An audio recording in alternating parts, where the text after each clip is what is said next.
When a stranger asks for shelter for one night, she doesn't imagine that this simple gesture will be the beginning of a truth that will change everything she believed about herself. The fog covered the steep streets of Pine Ridge like a thick blanket when Emma finally reached her destination. Her fingers gripped the steering wheel with unnecessary force, her white knuckles betraying the nervousness she tried to hide, even from herself. The GPS announced in a metallic voice, "You have reached your destination." Emma turned off the engine and remained there, breathing deeply, looking at the dark wooden house through the foggy windshield. "So this is it," she murmured to herself, "my new beginning." But there was no conviction in her words. She hadn't come to Pine Ridge to start over. She had come to disappear, to hide from her own past, from memories, from expectations that weighed like anchors on her shoulders. Here in this mountain town, where the cold and fog created a natural curtain between her and the rest of the world, perhaps she could finally breathe. Emma got out of the car, grabbed her 2 suitcases, all that remained of her previous life, and walked to the door. The key turned with difficulty in the old lock. When she finally managed to open it, the smell of damp wood and dust greeted her. She felt along the wall for the switch, and when the dim light illuminated the space, she saw exactly what she expected. A simple living room, with old furniture covered by white sheets, like silent ghosts of lives that had passed through before her. The real estate agent had said the house was ready for immediate use, but Emma doubted anyone had entered it in the last few months. She dragged her suitcases inside and closed the door, leaving the world outside. For a moment, silence enveloped her completely, broken only by the ticking of a wall clock that stubbornly marked time. She explored the house slowly, the small but functional kitchen, the bathroom with old tiles, the bedroom with a double bed and a wardrobe that creaked when opened. At the back, a modest service area and a door that led to a garden overgrown with weeds. Next to it, a wooden garage that looked crooked, as if it were tired of resisting time. "It'll do," she said to herself without emotion. Emma unpacked methodically, hanging her few clothes in the wardrobe, organizing her toiletries in the bathroom, placing some books on the living room shelf. Mechanical, programmed gestures, as if she were following an instruction manual for how to pretend everything is fine. By the time she finished, night had fallen completely. The cold intensified, and Emma turned on the old heater that rumbled like a sleeping animal. She prepared tea and sat at the kitchen table, staring into nothingness.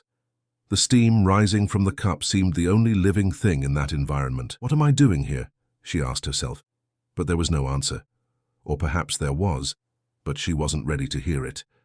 The first night was the hardest. The silence was deafening for someone accustomed to the constant noise of Chicago. The wind whistled through the cracks in the windows, creating a melancholic melody that perfectly matched her state of mind. Emma lay on the unfamiliar bed, wrapped in a heavy blanket, feeling small and insignificant. Sleep came, but brought with it fragmented nightmares, faces she was trying to forget, words that still hurt, decisions that couldn't be undone. She woke up several times during the night, sweating despite the cold, with a racing heart and broken breathing. It was during one of these forced vigils, when it was past 3 in the morning, that Emma heard the first noise. At first she thought it was just the wind or some branch hitting against the window, but then the sound repeated, clearer, more defined, a knock. Someone was lightly knocking at the back door. Emma froze under the covers. In Chicago, she would never answer the door at that hour, but here, in this quiet town, what could it be? A neighbor? An emergency? Or maybe just the wind playing with her exhausted mind? The knock sounded again, more insistent. Emma got up, put a coat over her pajamas, and with her heart racing, walked to the kitchen. Through the small window of the back door, she could glimpse a male silhouette, hunched under the fine drizzle that was now falling. "Who is it?" she asked, her voice firmer than she felt. "Sorry to bother you so late," a deep, tired voice replied. "I just need a dry place to spend the night. I saw that the garage is empty." Emma hesitated, her hand on the doorknob. Open the door to a stranger in the middle of the night.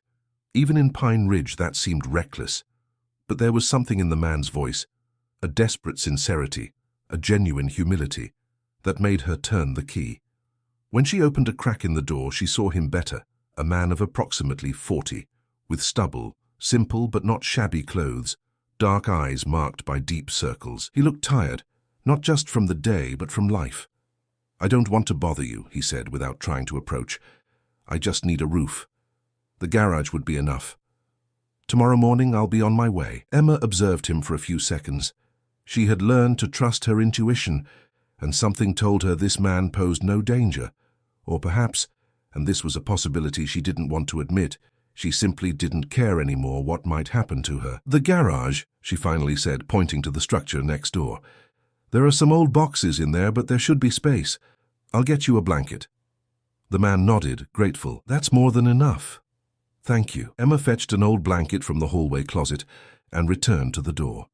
The man was still there, patiently waiting in the light rain, not trying to enter her house, respecting the invisible boundaries between them. "Here," she said, extending the blanket. "The garage doesn't have a lock, but the town is quiet." "Thank you," he repeated, taking the blanket carefully to avoid touching her hands. "I won't cause any trouble." Emma watched him walk to the garage, open the rusty door, and enter. For a moment, she thought about locking him inside, but discarded the idea. If he wanted to do something, a lock wouldn't stop him. Besides, there was something about him, a silent dignity, a contained sadness, that seemed familiar, as if they both carried invisible wounds. Back in bed, Emma took a long time to fall asleep. She remained alert for any noise, any sign of danger. But the only sound she heard was that of the wind and rain outside, and occasionally the creaking of the garage wood adjusting to the weight of her unexpected visitor. "Tomorrow he'll be gone," she murmured to herself, as sleep finally overcame her. "And everything goes back to normal." But deep down, Emma knew that nothing in her life had been normal for a long time, and that, perhaps, that knock at the door was just the beginning of something she couldn't yet imagine. If this story interested you, don't forget to subscribe to our channel and hit like. Tell us what city you're watching from. We continue. Emma awoke with the first rays of sun that filtered through the cracks in the curtain. For a moment she was disoriented, not recognizing the wooden ceiling above her, the walls of a faded green, the different creaking of the bed. Then, like a wave, the memories of the previous night returned, the arrival at the new house, the loneliness, and the stranger in the garage. The stranger. Emma rose with a start. Was he still there? Or had he left during the night, taking with him anything of value he might have found along the way? She dressed quickly and went to the kitchen. Everything seemed intact. No sign of invasion, no broken door. She breathed a sigh of relief, but curiosity persisted. With hesitant steps, she went to the back door and peered through the window toward the garage. The door remained closed. Emma picked up a broom, a ridiculous protection she knew, but better than nothing, and walked through the garden wet with dew. When she reached the garage, she knocked lightly on the wood. Silence. She opened the door slowly, prepared for any surprise. But what she saw left her momentarily speechless. The garage, which before was a chaotic pile of old boxes and rusty tools, was now organized. The boxes had been carefully stacked against a wall, the concrete floor had been swept, and the blanket she had lent was folded with almost military precision on an old chair. There was no sign of the man. Emma approached the blanket, intrigued by the perfect fold. It was the type of fold her father used to make. Her father, who had spent years in the military and maintained until the end the habits of meticulous organization he had learned there. She touched the fabric, feeling a strange nostalgia. It was then that she noticed a small piece of paper under the blanket, a handwritten note with elegant handwriting that didn't match the man's appearance at all. "Thank you for your hospitality. I organized the space as a form of gratitude." Just that. No last name, no explanation, no request to stay another night. Just a simple thank you and an initial. Emma put the note in her jeans pocket and returned to the house, thoughtful. There was something strange about this man. He was too polite for someone who asked for shelter in other people's garages, too organized, too discreet. Who was he really? And why was he in Pine Ridge, apparently without direction? During breakfast, Emma tried to push these thoughts away. It wasn't her business. The man had gone, had left everything in order, and that was what mattered. She refocused on her own life, on the reasons that brought her to this town, on the attempt to rebuild something she didn't even know what it was. She spent the day tidying the house, cleaning the accumulated dust, opening windows to let in the cold mountain air. Physical work was good.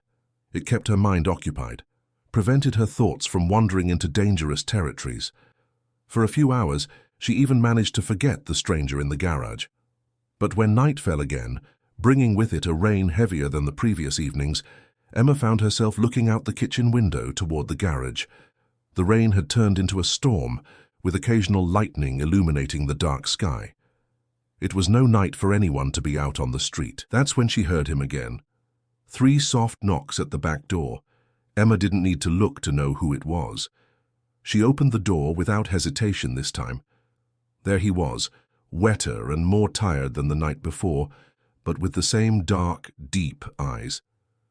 "Sorry to come back," he said, his voice almost inaudible under the sound of the rain. "I tried to find another place, but the garage is open," Emma interrupted, surprising herself with her own decision. "You can stay." He nodded, grateful, and turned to go to the garage. "Wait," Emma called before she could think better of it. "It's too cold. Have some coffee first." The man stopped, surprised. For a moment, Emma thought he would refuse. There was a hesitation in his gaze, as if entering the house would be crossing an invisible line he himself had drawn. "It's just coffee," she insisted. "Afterward, you can go to the garage if you prefer." Finally, he nodded and entered, standing still on the doormat so as not to wet the floor with his soaked shoes. "Take off your shoes," Emma said, "and your jacket too. I'll get a towel." When she returned with the towel, he had already removed his shoes and wet jacket, placing them carefully on the mat. Even wet and clearly exhausted, there was a dignity in his gestures, a kind of contained elegance that seemed incongruous with his current condition. "Thank you," he said, taking the towel and drying his dark hair. "You're very kind." Emma shrugged, uncomfortable with the thanks. "It's just basic humanity. No one should be in the rain on a night like this." She prepared coffee for both of them, and they sat at the kitchen table. Emma observed him as he held the cup with both hands, as if seeking not only the warmth of the drink, but also a deeper comfort. "My name is Emma," she finally said, breaking the silence. He looked up from his cup. "Michael," he replied after an almost imperceptible pause. "Just Michael." "For now, yes." Emma decided not to insist. Everyone had the right to their secrets, and she, more than anyone, knew the value of anonymity. "You're not from here," she commented. It wasn't a question. "No," he confirmed. "I'm passing through." "To where?" Michael smiled slightly, the first smile she had seen on his face. It was a sad smile that didn't reach his eyes. "That's an excellent question. If I figure it out, you'll be the first to know." There was something in the way he spoke, choosing his words carefully, articulating each syllable with precision, that suggested formal education, refinement. Again, Emma felt that incongruity between the man before her and the situation in which he found himself. "You organized the garage," she commented, changing the subject. "I hope you don't mind. It seemed the right thing to do." "I don't mind. Actually, it was impressive.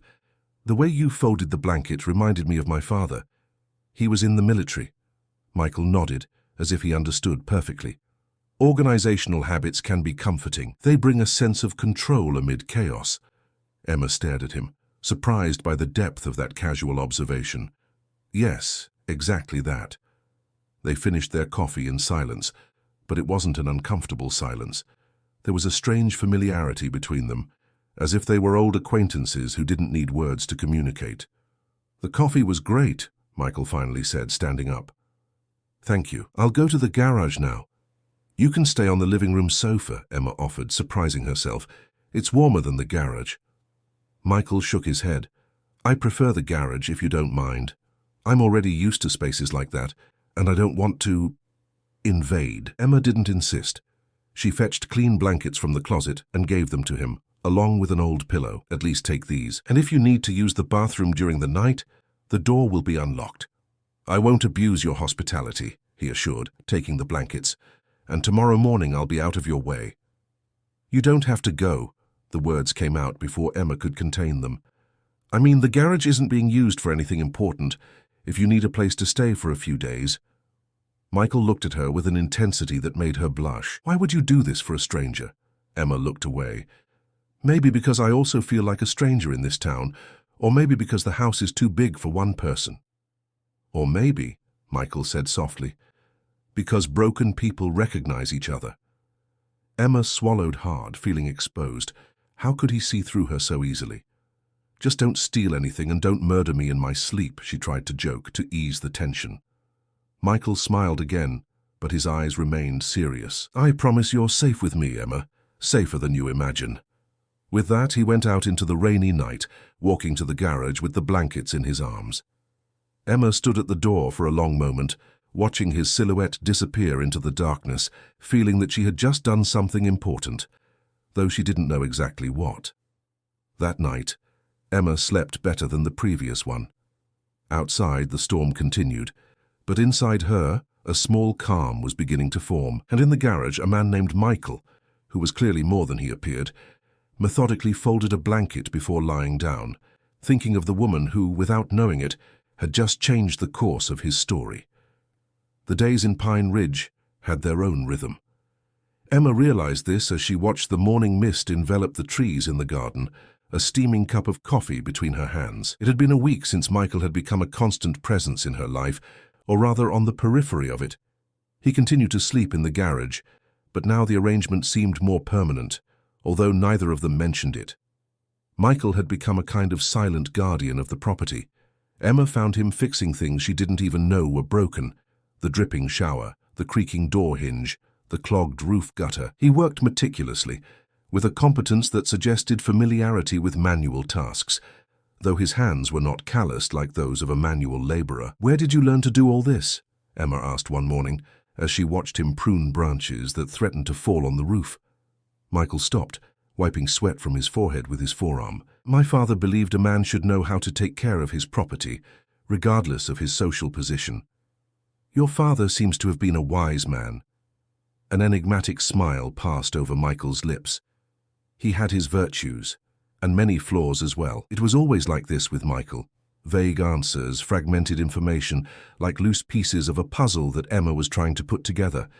He never talked about his past, his family, his previous profession. It was as if he had been born the moment he knocked on Emma's door, with no prior history. But Emma knew everyone has a story, and Michael's, she suspected, must be extraordinary. That afternoon, while arranging the blankets Michael used in the garage, Emma found something unusual. A fine fabric handkerchief, almost like silk, carefully folded between the blankets. It was clearly a luxury item, with the initials MD embroidered in one corner with golden thread. That didn't match at all with the simple worn clothes Michael wore. Emma examined the handkerchief, feeling the delicate texture between her fingers. MD. Michael. What would his last name be? Davidson?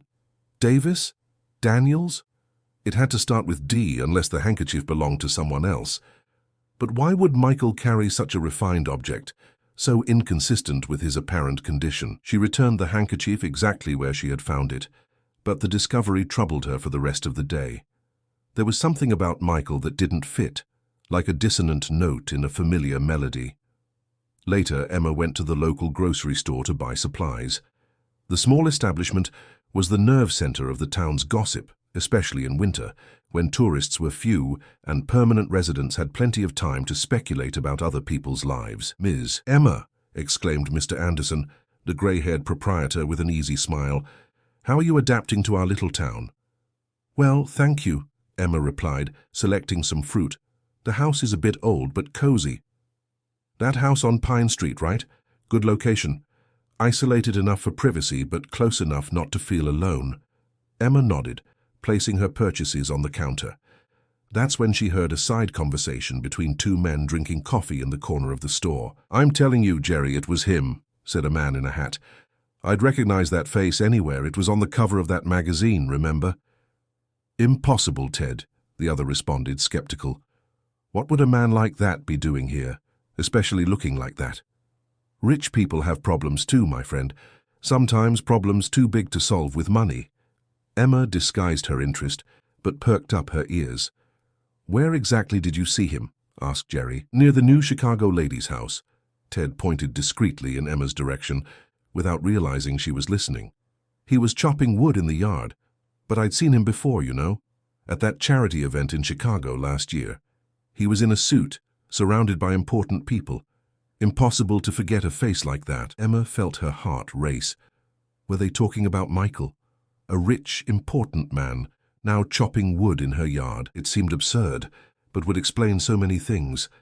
The refined education, the initialed handkerchief, the dignity that shone through even in his simple clothes. "Here you go, Miss Emma." Mr. Anderson's voice brought her back to reality. "Should I put it on your account?" "Yes, please," she replied automatically, still processing what she had just heard. On the way back home, Emma couldn't stop thinking. If what the men at the grocery store said was true, who was Michael really? And why would a man of means be living like a homeless person in Pine Ridge? When she arrived home, she saw Michael in the garden, splitting wood for the fireplace. She observed him for a moment, noting his erect posture, his precise movements, his absolute concentration on the task.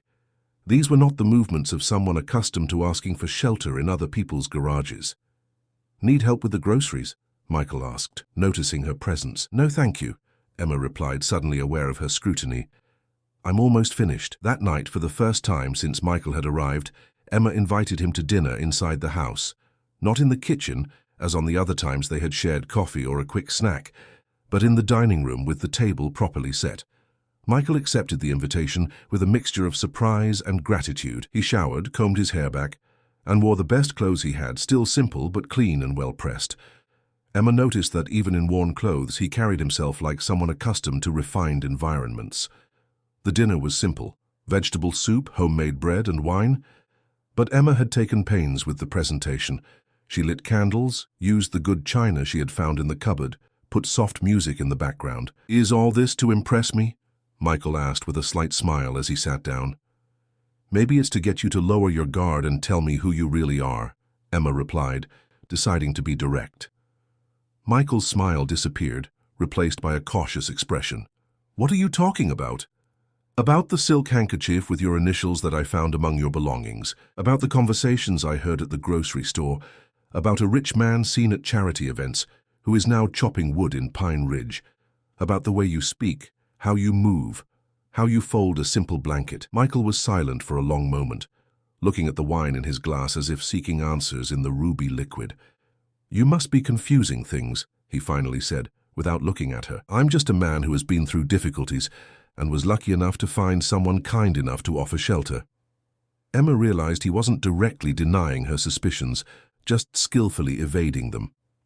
"All right," she said, deciding not to press. "We all have a right to our secrets. I certainly have mine." The relief on Michael's face was almost palpable. "Thank you," he said simply. They continued dinner in a comfortable silence, talking about safe subjects: the weather in Pine Ridge, the necessary renovations to the house, books they had both read. It was during this last conversation that Emma noticed another incongruity. "You've read Kazuo Ishiguro?" she asked, surprised, when Michael mentioned The Remains of the Day as one of his favorite books. "Several times," he confirmed. "His analysis of dignity and denial is masterful. I particularly like the phrase, 'What is dignity but the ability to never show what we really feel?'" Emma stared at him, fascinated. It wasn't just the fact that he knew a relatively sophisticated author, but the way he talked about literature, with genuine passion and deep understanding. It wasn't the kind of knowledge one acquires casually. "Did you study literature?" she ventured. Michael hesitated. "Business administration, actually, but I've always been an avid reader." Again, a loose piece of information, a piece of the puzzle that was beginning to form a clearer image. Business administration. A businessman, perhaps. An executive. Someone who attended charity events in Chicago, wearing a suit and surrounded by important people, as the man at the grocery store had described. Dinner ended late, with both relaxed by the wine and conversation. When Michael stood up to return to the garage, Emma felt a pang of sadness. It was strange how, in such a short time, his presence had become important to her. "Michael," she called when he was already at the door, "why do you continue to sleep in the garage? The house has empty rooms." He turned, his face partially hidden by shadows. "Because I need to remember where I came from, Emma, and where I must return, when the time comes." "And when will that time be?" A tired sigh escaped his lips. "When I can no longer postpone the inevitable." With these enigmatic words, Michael went out into the cold night. leaving Emma with more questions than answers. That night, as she prepared for bed, Emma saw through the bedroom window a black modern car with tinted windows parked across the street. It wasn't a common vehicle in Pine Ridge, especially on that quiet residential street. For a few minutes the car remained there, motionless, as if observing the house. Then, silently, it left. Emma closed the curtains, a chill running down her spine. Something told her that the complexities of Michael's life were about to enter hers, whether she was prepared or not. The attic of Emma's house was like a time capsule. On that Saturday morning, 2 weeks after Michael's arrival, she finally decided to explore it. She needed thicker blankets, as winter in Pine Ridge was becoming increasingly rigorous, and the real estate agent had mentioned that the former owners had left many things stored up there. The stairs leading to the attic creaked with each step, as if protesting against the intrusion. A dim light hung from the low ceiling, poorly illuminating the dusty environment. Stacked cardboard boxes, old suitcases, furniture covered by yellowed sheets. The place seemed frozen in time. Emma began to methodically search for the blankets, opening boxes and drawers. In one of them, she found old magazines, business and economics ones, with pages yellowed by time. She picked up some randomly, thinking they might be interesting to pass the time on cold nights. It was when she was about to close the box that a cover caught her attention. The magazine, dated 3 years ago, showed a man in a dark suit, impeccable posture and a stern look. The title said, "Michael Davidson, the reclusive heir of the Davidson Empire." Emma felt the air escape from her lungs. The man in the photo was Michael. Her Michael. The same face, though younger, more polished, without the beard, without the deep circles under his eyes. But unmistakably him. With trembling hands, Emma flipped through the magazine until she found the full article. Michael Davidson, 38, finally takes control of the Davidson Group after his father, Edward Davidson, steps down due to health problems. The new CEO, known for his discretion and brilliance in business, promises to take the family empire, which includes construction, energy and technology sectors, to new heights.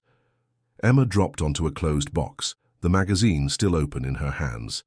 Michael Davidson, CEO of one of the largest business conglomerates in America, son of Edward Davidson, a name that even she, oblivious to the business world, recognized. The man who slept in her garage, who fixed her roof, who cleaned her gutters, was a billionaire. She continued reading, absorbing every word as if they could explain the inexplicable.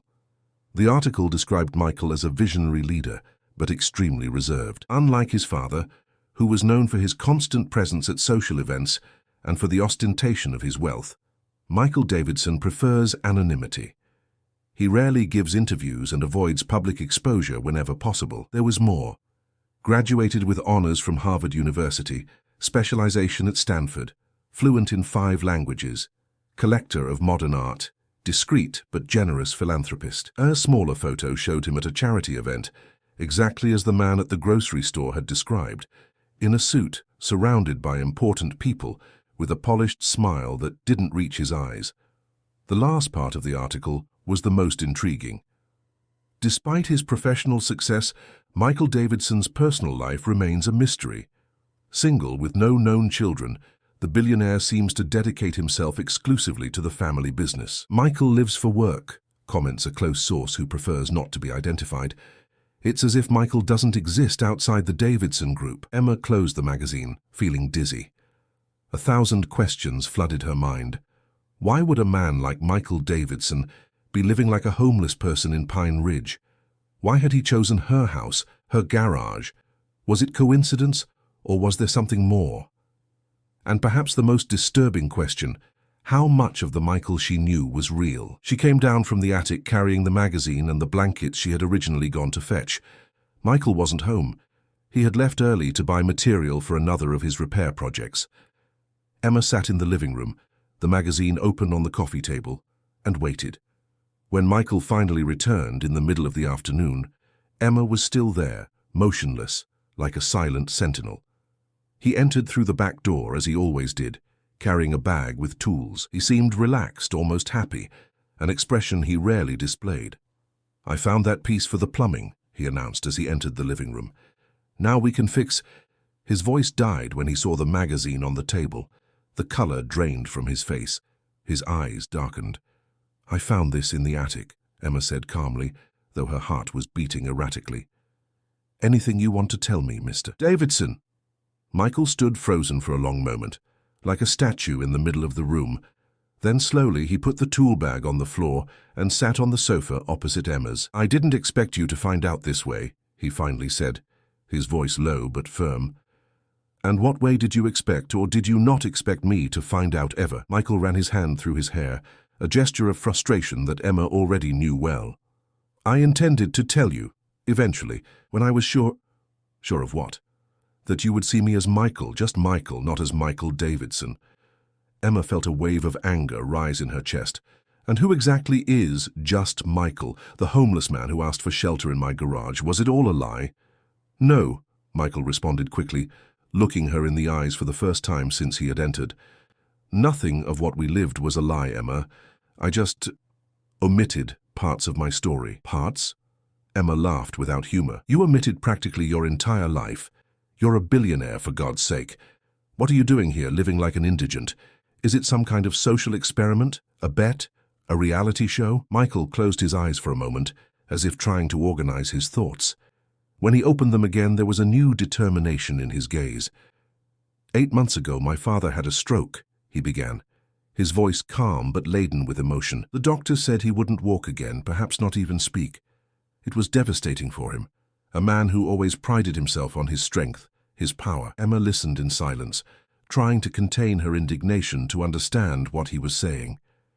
"In the weeks that followed, while I took care of him in the hospital, I began to notice things.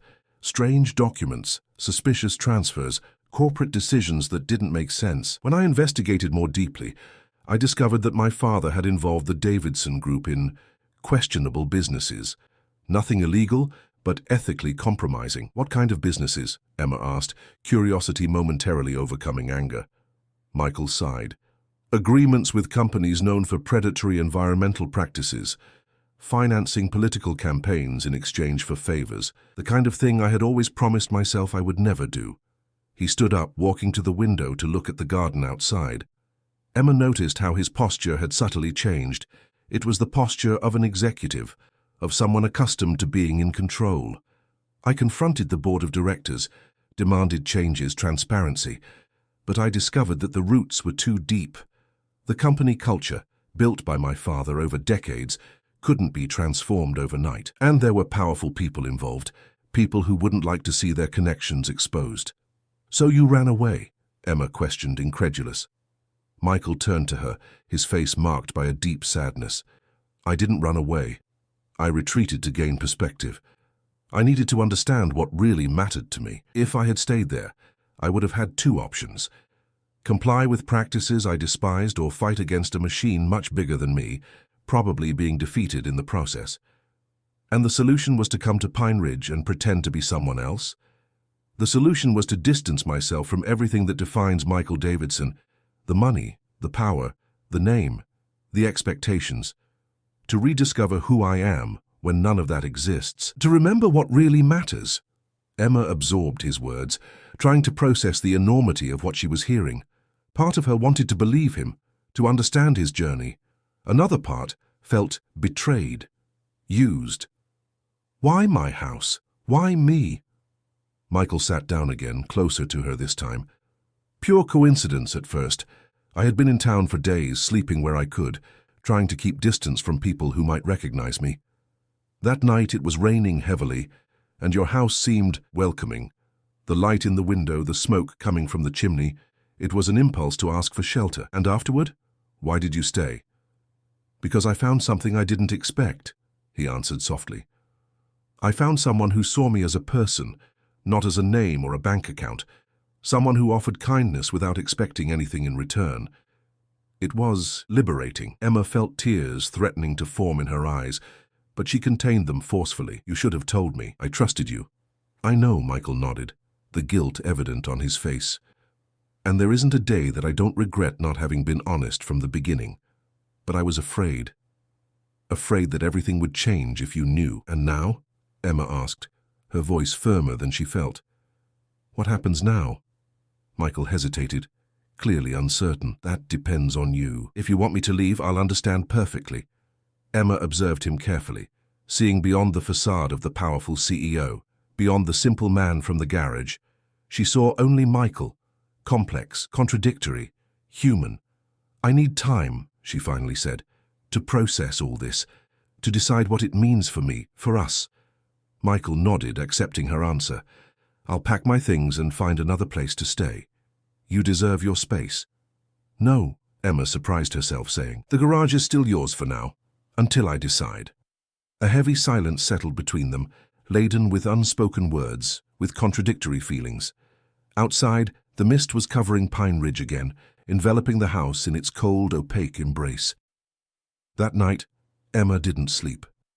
She lay turning over in her mind every moment shared with Michael, every conversation, every look, trying to separate the true from the false, the man from the mask, and wondering, with an anguish she didn't expect to feel, if she would be able to forgive such a big lie, even understanding its reasons. If this story interested you, don't forget to subscribe to our channel and hit like.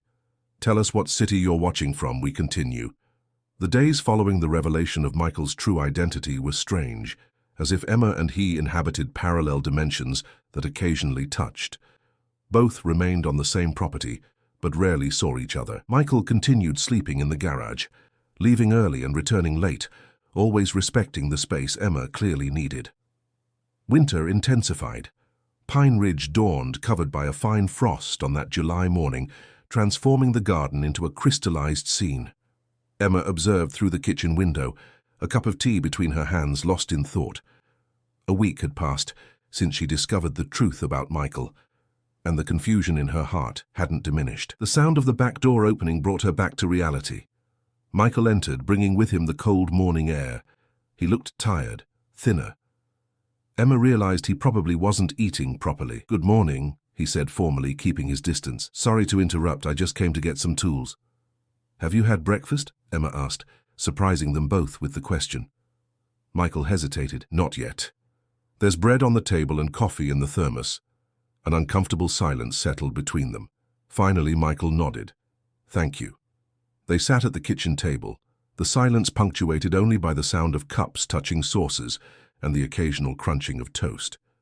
It was the first time they had shared a meal since the revelation, and the intimacy that once flowed naturally now seemed forced. Where have you been going during the day? Emma finally asked, unable to bear the silence any longer. Michael looked up from his cup. I've been helping with the renovation of the local church. The pastor saw me fixing the park bench and asked if I could take a look at the chapel roof. Emma couldn't help but smile. Billionaire Michael Davidson fixing church roofs. That would make a good headline. Michael returned the smile, a little hesitant. I prefer to maintain anonymity. I'm just Michael, the handyman. And you like that, Emma observed. It wasn't a question. I like the simplicity, seeing the immediate result of my work, helping concrete people, not statistics in spreadsheets.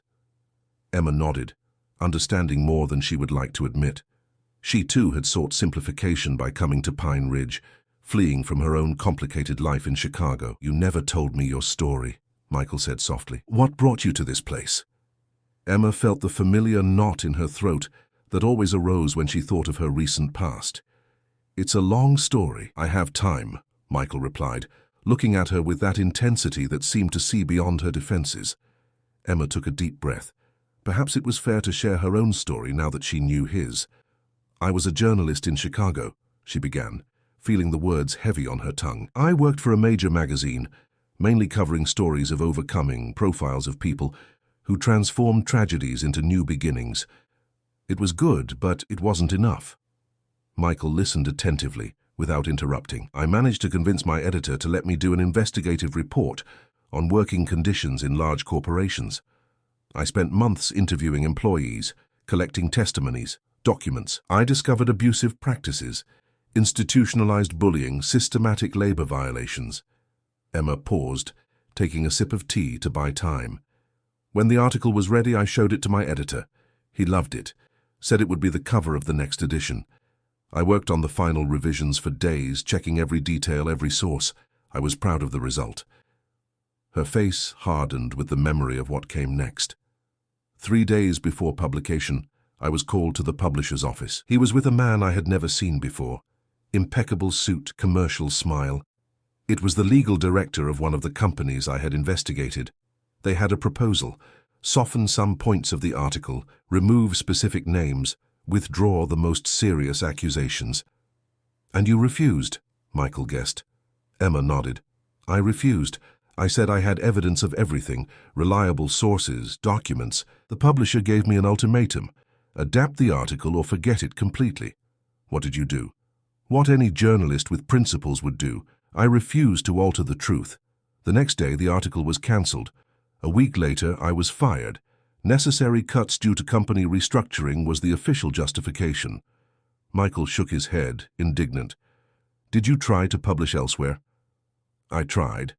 But the news that I was difficult spread quickly. No major publication wanted to hire me. The smaller ones didn't have the structure to face possible lawsuits. I sent the article to an independent portal, but they were legally intimidated before they could publish." Emma laughed without humor. "The most ironic thing is that one of the companies I investigated was a subsidiary of the Davidson Group." Michael paled. "What?" "New Horizon Development, specialized in luxury condominium construction." "Know it?" "I know it very well," Michael replied, his voice tense. "It was one of the first acquisitions I made when I took control of the group, but I never knew about any journalistic investigation." "Of course you didn't know. That kind of thing rarely reaches the CEO." Emma observed him carefully.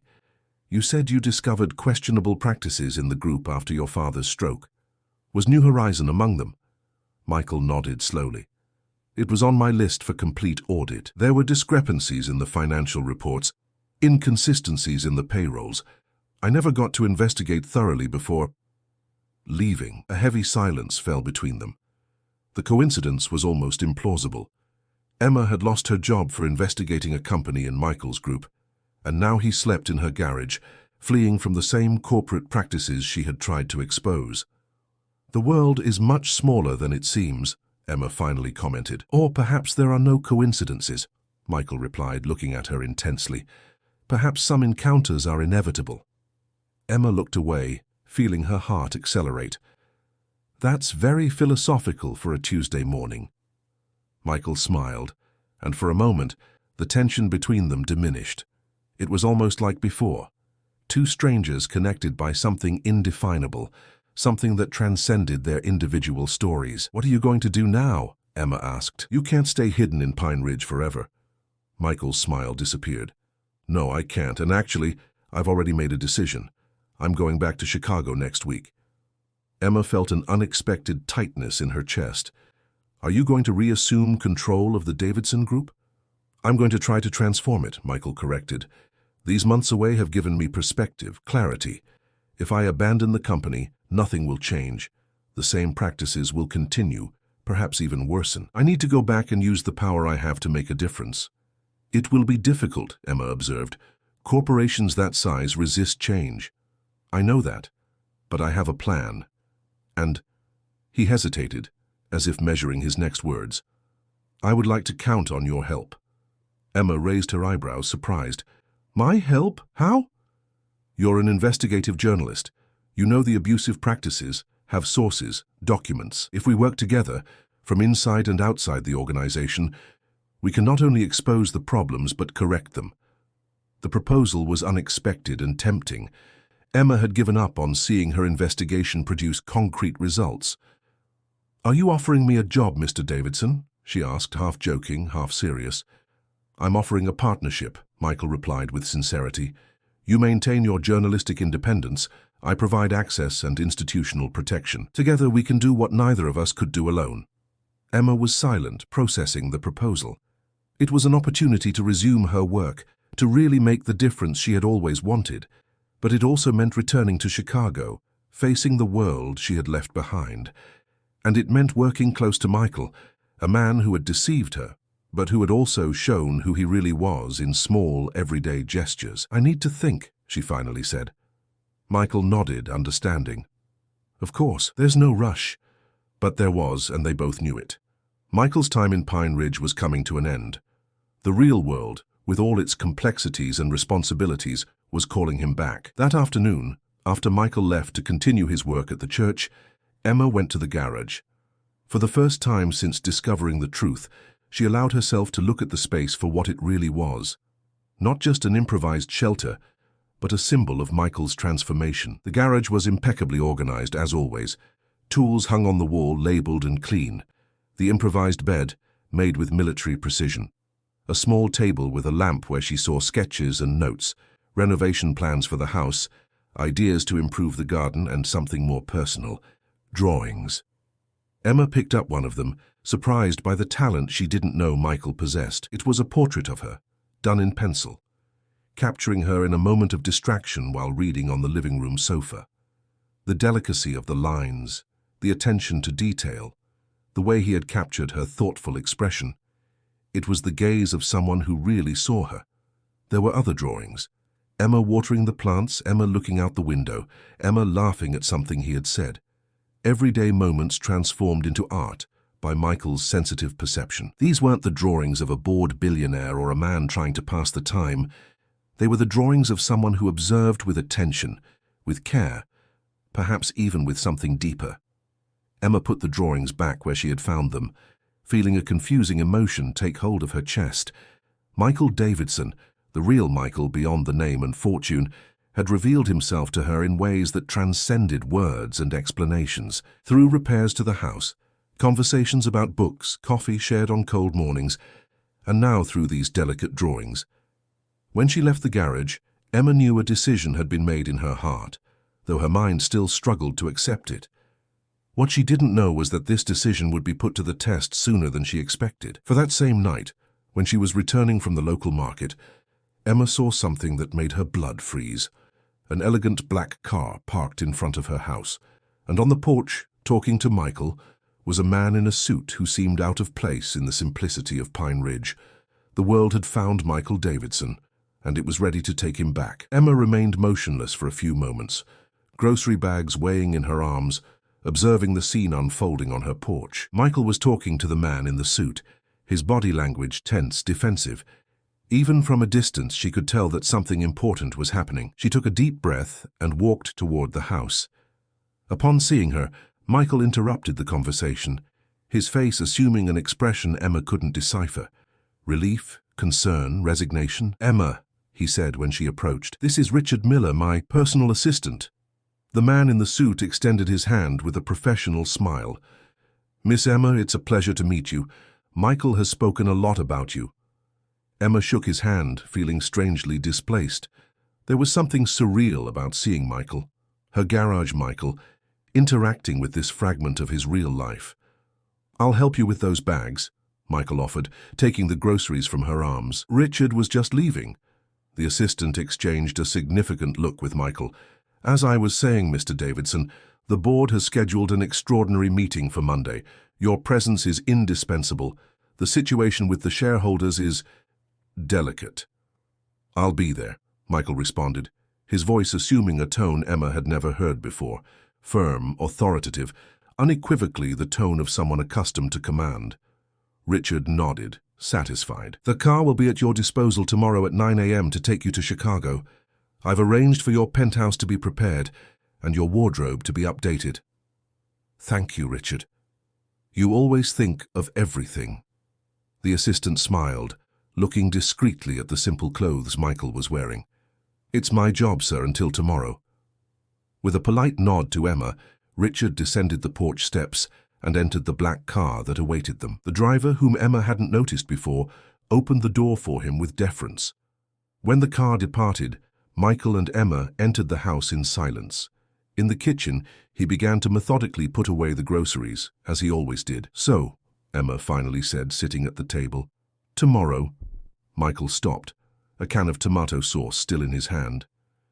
"Yes, things have precipitated. Richard has been looking for me for weeks, but only now has he managed to find me." "How did he find you?" "A combination of technology and persistence. He traced some withdrawals I made at ATMs in the region and asked around at hotels and inns until someone mentioned a man who looked like me helping with the church renovation." Michael smiled slightly. "Richard is terribly efficient." Emma nodded, feeling a pang of sadness she didn't expect. "It seems your time as just Michael has come to an end." Michael put away the last item and sat across from her. "Not necessarily. Being Michael Davidson is what I do, not who I am." "And who are you?" He extended his hand across the table, not quite touching hers, but close enough for Emma to feel the warmth of his skin. "I'm the man you met these last few months, the man who fixes roofs, who folds blankets with precision, who draws in his spare time, who learned to value small gestures of kindness more than grand displays of power." Emma looked at his hand, at the calluses that now marked the once soft fingers, at the small scars from manual work, hands that told a story of transformation. "Are you really going back?" she asked, knowing the answer but needing to hear it. "I have to go back," Michael responded softly. "There are responsibilities I can no longer avoid, people who depend on my decisions, and changes that I can only implement if I'm in charge." Emma understood. It was the same determination that had made her seek the truth in her journalistic career, even when it would have been easier to yield. "And what about your proposal?" Michael asked, a touch of vulnerability in his voice. "About us working together?" Emma hesitated. The idea still attracted her. Using journalism to really transform a corporation from the inside out, expose abuses not just to denounce, but to correct them. It was a unique opportunity, but it meant re-entering the world she had abandoned, facing painful memories, risking again. "I'm still thinking," she answered honestly. Michael nodded, respecting her indecision. "I understand. It's a big change." A comfortable silence settled between them, filled only by the ticking of the wall clock and the occasional blowing of the wind in the trees outside. It was their last night together in Pine Ridge, the last night before reality reclaimed its place. "Can I show you something?" Michael suddenly asked, standing up. Emma nodded, curious. Michael quickly went to the garage and returned carrying a leather folder she had never seen before. "I found this hidden among my things when I was tidying up," he explained, placing the folder on the table. "Drawings I made during these months. I want you to have them." Emma opened the folder carefully. Inside, there were dozens of drawings, more elaborate than the sketches she had found in the garage. Portraits of her at different moments, writing on her laptop, walking through the garden in the mist, asleep on the sofa with a book in her lap. Each drawing captured not only her physical appearance, but something deeper, her essence, her soul. "Michael, this is—" Emma began, without words to express what she felt. "It's how I see you," he completed simply. "The woman who welcomed me when I was nobody, who saw me when I was invisible even to myself." Emma felt tears threatening to form in her eyes. She blinked rapidly to contain them. "Have you always drawn like this? Since childhood? It was my refuge. When the pressure of being the Davidson heir became unbearable, I would hide and draw, but I hadn't done it for years, until I came here." Emma ran her fingers gently over one of the drawings. She, looking out the window, her profile cut against the afternoon light, a thoughtful expression on her face. "Why me?" she finally asked. Michael smiled, that rare smile that lit up his eyes. "Because you're authentic, genuine. In a world where I grew up surrounded by masks and hidden agendas, your sincerity was like oxygen for someone who had been suffocating for a long time." Emma felt something change inside her at that moment, a resistance yielding, a wall crumbling. She realized that despite the initial lie, Michael had revealed himself to her in ways deeper than words could express. Through his actions, his drawings, his constant and discreet presence. "Thank you," she said, closing the folder carefully. "I'll cherish it." Michael looked at her intensely. "Emma, I know it's late, that I'm leaving tomorrow, that I started everything with a lie. But I need to say, these months with you were the most real of my life." The words hung between them, laden with unspoken feelings, unexplored possibilities.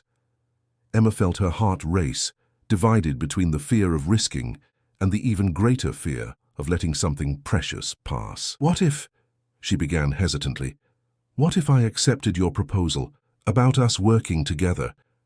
Michael's face lit up. "It would be the perfect beginning." "It wouldn't be easy," Emma warned. "We would have to establish clear boundaries. I would need total independence to investigate, even if that meant exposing problems within the group." "Absolute independence," Michael agreed.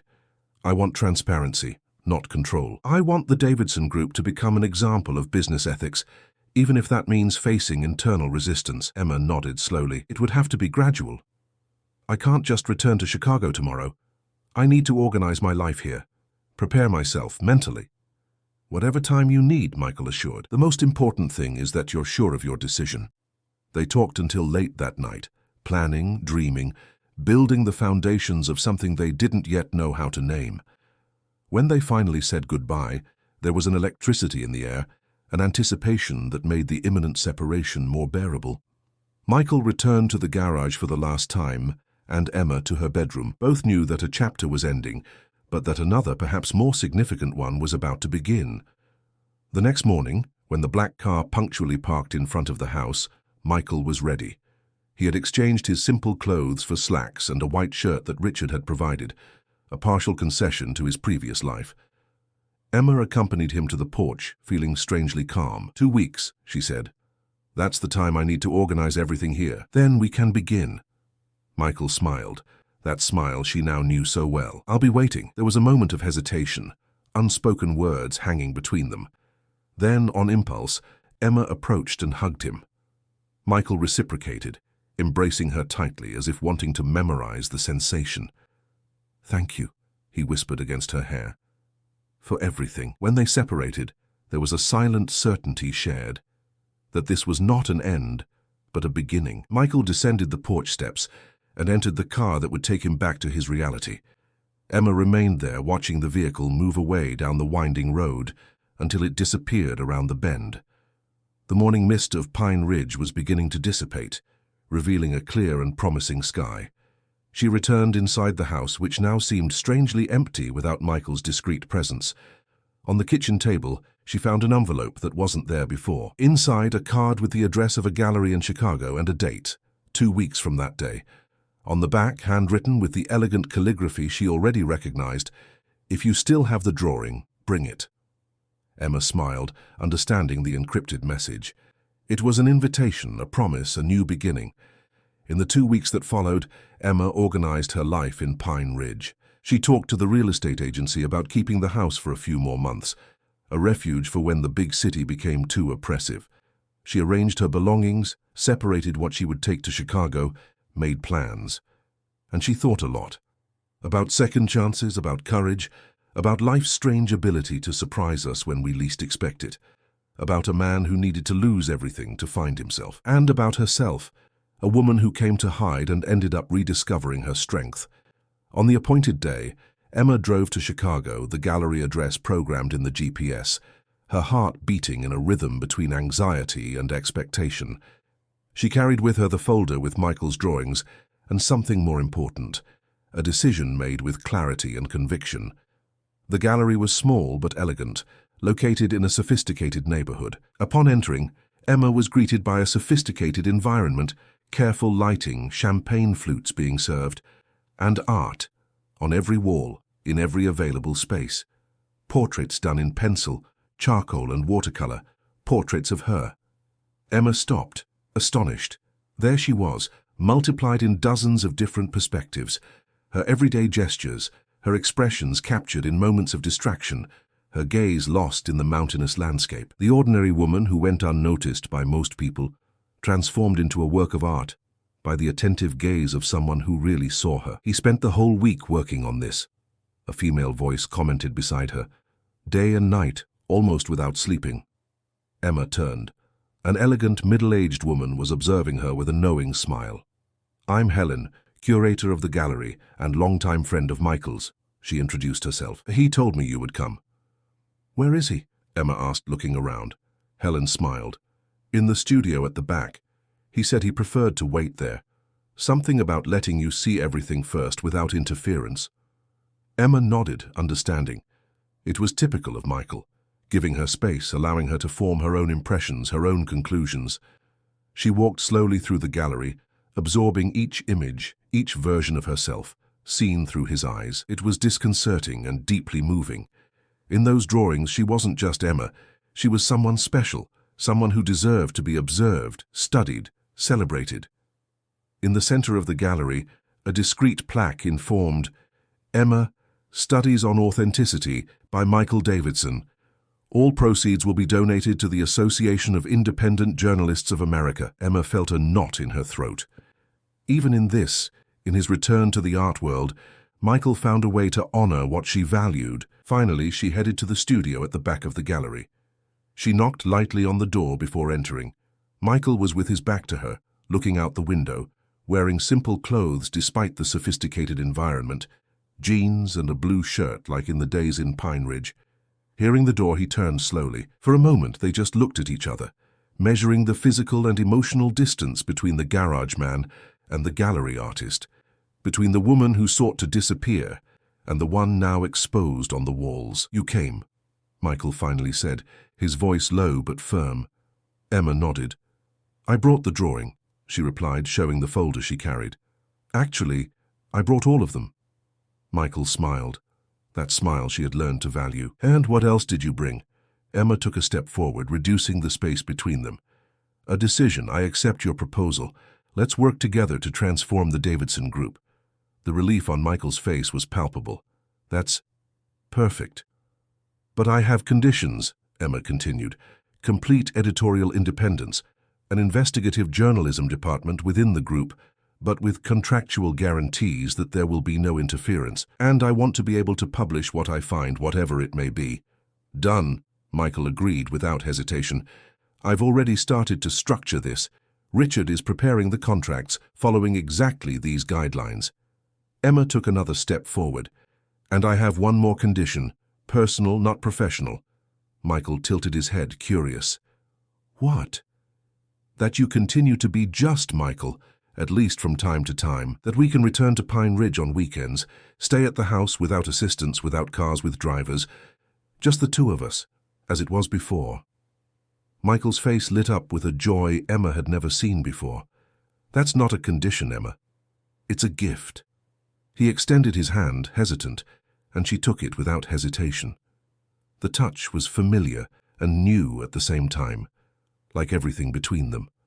"It's strange," Emma commented, looking at their joined hands. "We came from such different worlds, but somehow we were seeking the same thing." "And what would that be?" Michael asked softly. "Authenticity. The freedom to be who we really are, without masks, without others' expectations." Michael gently squeezed her hand. "And we found it, didn't we? In the garage of an old house in a town shrouded in mist." Emma smiled, feeling complete for the first time in a long time. "Who would have thought that I needed to get lost in Pine Ridge to finally find myself?" Outside, Chicago continued its frenetic rhythm. The Davidson Group awaited transformations it couldn't yet imagine. Challenges, resistance, and victories awaited them. But at that moment, in that studio surrounded by images that told the story of two strangers who recognized each other, there existed only the present, and the shared certainty that some encounters, however unlikely they may seem, are simply inevitable.